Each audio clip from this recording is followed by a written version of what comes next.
My little miss pretty pure, says that to be pristine. There's something crept into your world, so uptight, so unclean. If love is such a beautiful thing. How's it going, guys?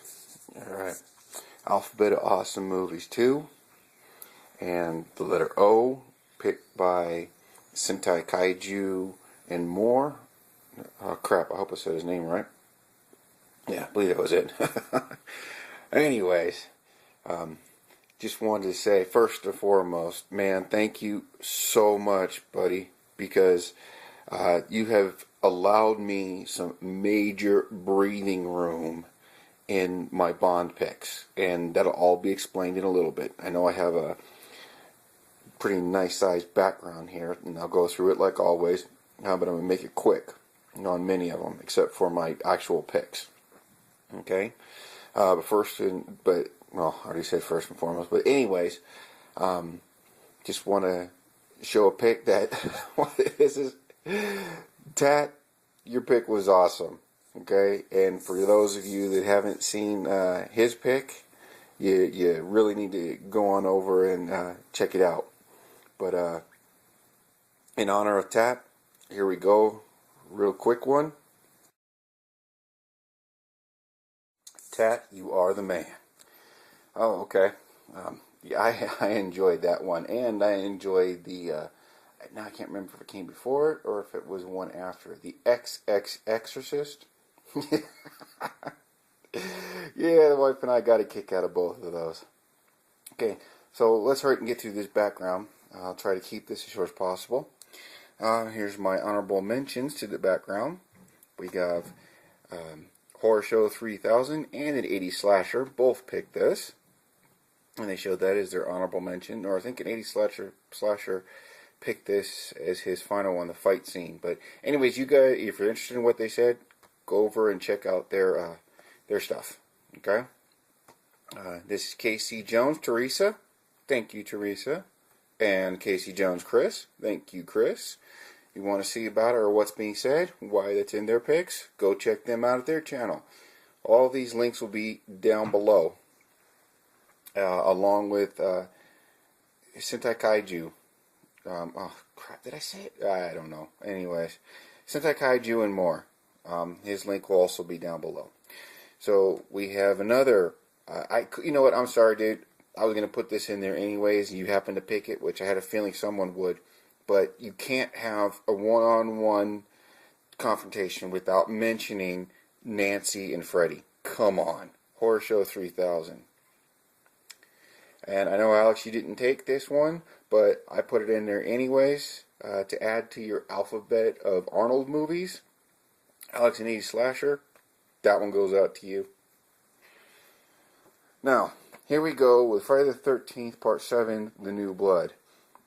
There's a one-on-one battle between, I can't remember, Jason and, oh, what the hell, I can't remember her name. Anyways, the chick's got telekinesis, alright? She uses her mind powers to battle Jason. Man, I know someone else will say, no, it was an earlier one, but for me, this is the movie that jumped the shark. Eben, in 30 Days of Night, turns in, well, I'm not going to say that. Anyways, Eben takes on the vampire clan's leader. That's the one-on-one there. Van Helsing. Van Helsing takes on Dracula. In Demon Knight, Jada Pinkett Smith dances a little dance with the Demon Knight Billy Zane in their one-on-one confrontation. Signs. Meryl, played by Joaquin Phoenix, goes one-on-one with a baseball bat against the alien that's invading their home and has this poor little guy in his arms about ready to poison him.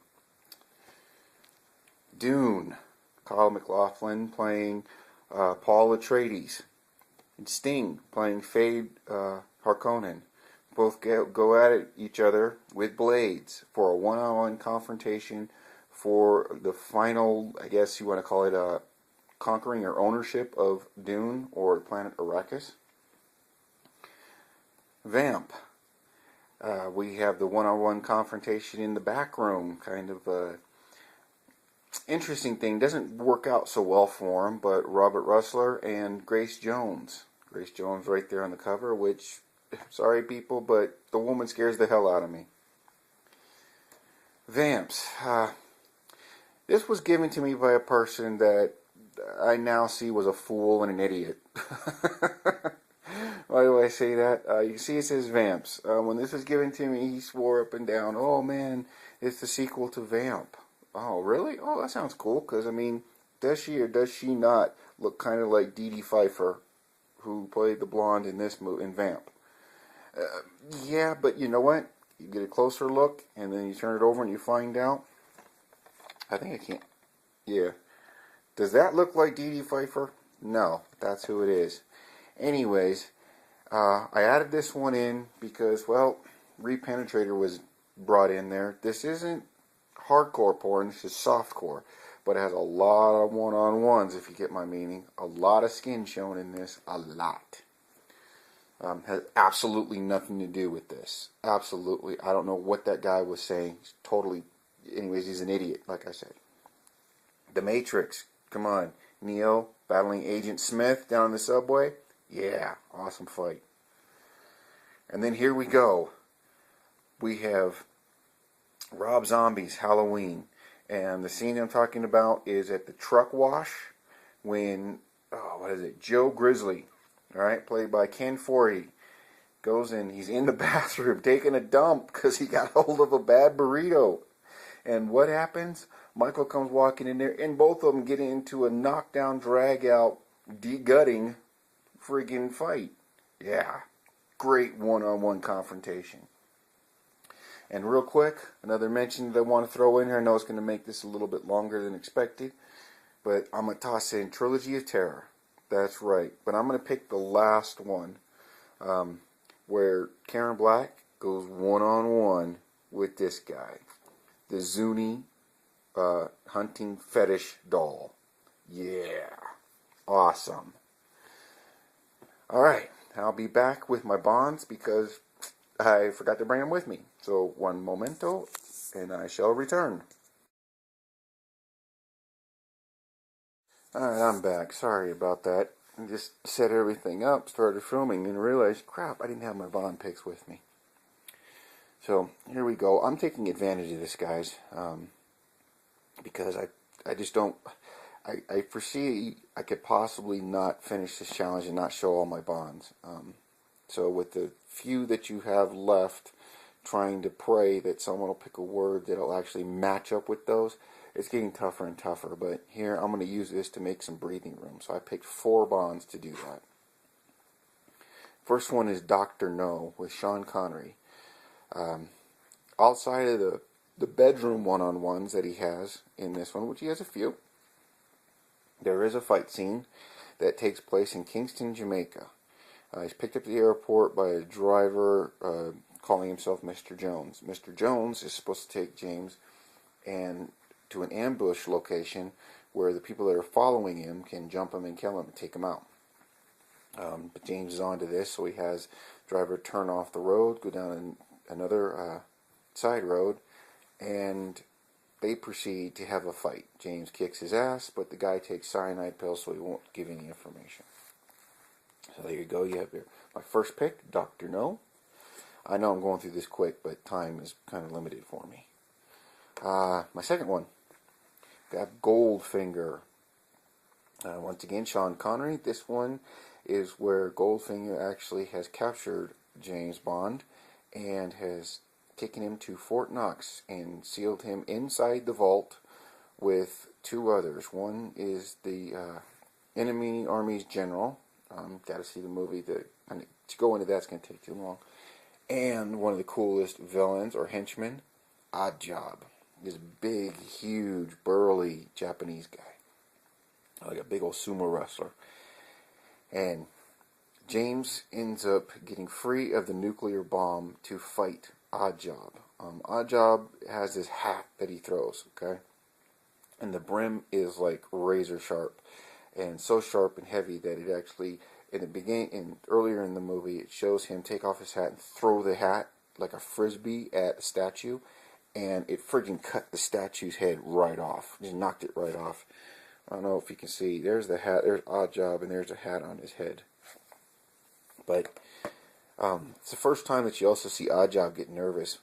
He's fighting James down in the vault, and of course, the timer on the nuclear bomb is ticking down. Oddjob doesn't care about that, but he cares that James got a hold of his hat and is now has possession of his weapon, and that makes Oddjob very nervous.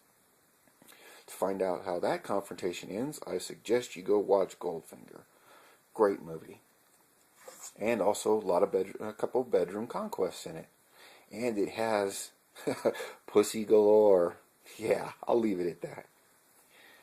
The next one we have is You Only Live Twice, another Sean Connery. This one is done in 1967. Good year. Anyways, in this one he is in Japan, and he is meeting with a Mr. Henderson to find out, or to get information on where some missiles are. Well, right in front of him, as Mr. Henderson is giving him what he needs to know, Mr. Henderson is killed, stabbed in the back by an assassin. James takes off after the assassin and ends up killing him. Well, right after this happened, he notices that there's a car with a driver. Yeah, a getaway car.